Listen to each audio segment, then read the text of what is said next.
ရားသခင်ကအိမ်တော်မိသားစုကိုတန်ဖိုးထားသောဖခင်ဖြစ်ပါတယ်။ဒါကြောင့်မိသားစုတွေထဲကနေအိမ်တော်တွေထဲကနေ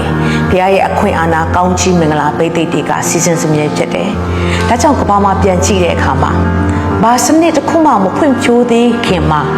ဘုရားသခင်အရင်စတင်တဲ့အရာကစီးပွားရေးလည်းမဟုတ်လူမှုရေးလည်းမဟုတ်ဘူးဖခင်အရင်စတင်တဲ့အရာက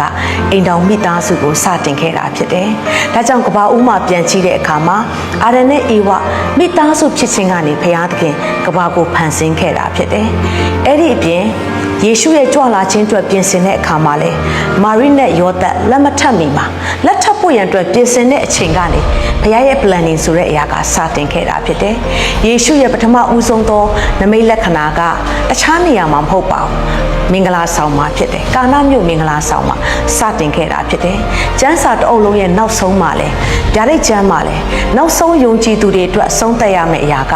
သိုးတငယ်မင်္ဂလာဆောင်နေခြင်းဖြစ်တယ်။ဒါကြောင့်ဘုရားခင်ကအိမ်တော်ရေးနဲ့အစပြုတယ်အိမ်တော်ရေးနဲ့လည်းအဆုံးသတ်တော်ဘုရားခင်ဖြစ်တယ်။တင့်ရဲ့အိမ်တော်ရေးအတွက်ဘုရားခင်မှာကြီးမားတဲ့အကြံစီရည်ရွယ်ချက်ခေါ်ခြင်းနဲ့ဘုရားခင်ထားတဲ့ပန်းနိုင်ဆိုတာရှိပါတယ်